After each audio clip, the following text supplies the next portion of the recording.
જય હિન્દ વિદ્યાર્થી મિત્રો, welcome back to our YouTube channel. હું આશા રાખું છું કે તમે બધા મજામાં હશો. મારું નામ છે યુવરાજ ને તમારું સ્વાગત છે તમારી યુટ્યુબ ચેનલ યુવરાજ એજ્યુકેશન પર. તો વિદ્યાર્થી મિત્રો, આજે હું તમને શીખવાનો છું ધોરણ 12 વિષય આંકડાશાસ્ત્રનો પહેલું ચેપ્ટર એટલે કે સૂચકાંકનો એક આઈએમપી દાખલો. જે દાખલો હું તમને સરળતાથી અને પૂરેપૂરી સમજૂતીપૂર્વક શીખવાડવાનો છું. તો તમે તે દાખલો શીખવા માટે મારી સાથે બને રહો આ વિડીયોમાં છેલ્લે સુધી, જેથી તમે તે દાખલો સરળતાથી શીખી શકો. તો ચાલો દાખલાની શરૂઆત કરીએ.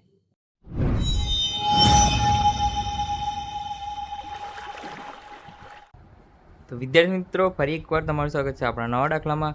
તો ચાલો દાખલાની શરૂઆત આપણે રકમ વાંચીને કરીએ. તો નીચે આપેલી માહિતી પરથી વર્ષ 2015 માટે લાજપેર પાછાને ફીચરના સૂચકાંક ગણો. તો વસ્તુ આપેલ છે ABCD અને જથ્થો અને ભાવ આપેલ છે. તેથી 2014નો જથ્થો એટલે Q0 અને 2015નો જથ્થો એટલે Q1. 2015નો ભાવ એટલે P1, 2014નો ભાવ એટલે P0. તો ચાલો આપણે અહીંયા આધાર વર્ષ તો 2014 છે, તેથી ચાલુ વર્ષ 2015 થશે. ચાલો દાખલાની આપણે શરૂઆત કરી. રકમ આ રીતે બનાવી લઈશું જેથી આપણને પાસેનો અને ફીચરનો સૂચકાંક શોધવામાં P1 Q0 અને P0 Q0, P1 Q1 અને P0 Q1 મળી જશે, જે ઝડપથી આપણે શોધી લઈશું અને સૂત્રમાં તેને મૂકી આપણે દાખલો ગણીશું. તો ચાલો સૌપ્રથમ આપણે જે વસ્તુ એ છે તેની માટે શોધીએ. તો Q0 આપણને આપેલ છે 25, P0 આપણને આપેલ છે 42, Q1 આપણને આપેલ છે 32 અને P1 આપેલ છે 45. સૌપ્રથમ P1 Q0. તો P1 Q0 તો 45 ગુણ્યા 25 બરાબર 1125. P0 Q0 તો 42 ગુણ્યા 25 બરાબર 1050. P1 Q1 45 ગુણ્યા 32 બરાબર 1440.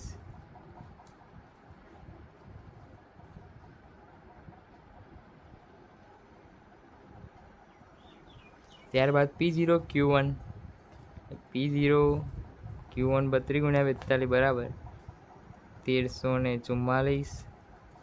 ત્યારબાદ વસ્તુ B છે, તેની માટે Q0 આપેલ છે 15, P0 આપેલ છે 28, અહીંયા 20, અહીંયા 32. Q1 ને 20, P1 32. સૌપ્રથમ P1 Q0 જે આપણો થશે 450. P0 Q0 28 ગુણ્યા 15 બરાબર થશે 420, અહીંયા 600. P1 Q1 અને અહીંયા P0 Q1 થશે 560. ત્યારબાદ વસ્તુ C માટે આપણને Q0 આપેલ છે 10, P0 આપેલ છે 30, 2015 માટે આપેલ છે 20 અને 2015 માટે P1 આપેલ છે 36.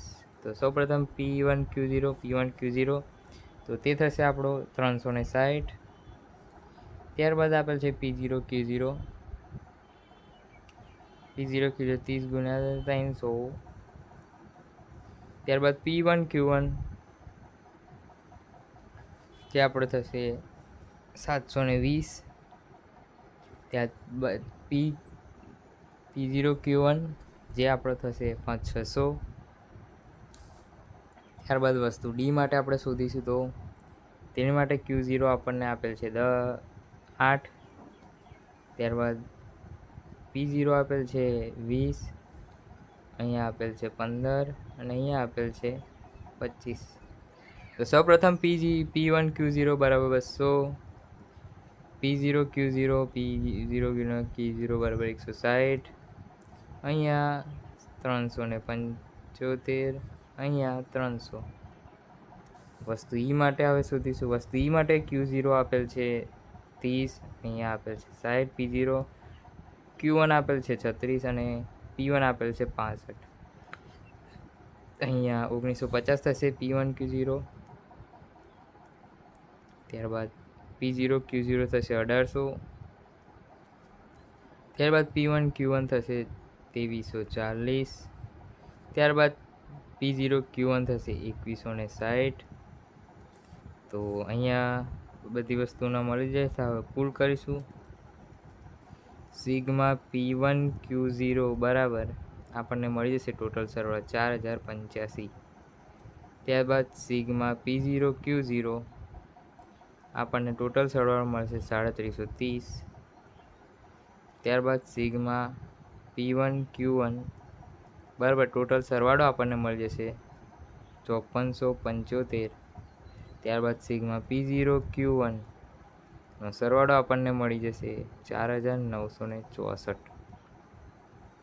તો અહીંયા આપણે P1Q0 P0Q0 P1Q1 ને P0Q1 આપણે શોધી લીધો છે. તો હવે તેને આપણે લાસ્ટ પેર પાસેના સૂત્રમાં મૂકી દાખલાને ગણીએ. તો સૌપ્રથમ આપણે લાસ્ટ પેરના સૂત્રમાં રકમ મૂકી અને ગણીશું. તો સૌપ્રથમ IL બરાબર સિગ્મા P1Q0 છેદમાં સિગ્મા P0Q0 ગુણ્યા 100 બરાબર. અહીંયા સિગ્મા P1Q0 આપણને આપેલ છે 4085 જે આપણે શોધ્યા છે. ત્યારબાદ સિગ્મા P0Q0 છે 3730 તેના ગુણ્યા 100 બરાબર આપણને મળી જશે 109.52 જે આપણો થયો લાસ્ટ યરનો સૂચકાંક. ત્યારબાદ હવે પાસેનો સૂચકાંક શોધીશું. તો IP બરાબર સિગ્મા P1Q1 છેદમાં સિગ્મા P0Q1 ગુણ્યા 100 બરાબર સિગ્મા P1Q1 આપણે શોધ્યો છે તો તે છે 5475.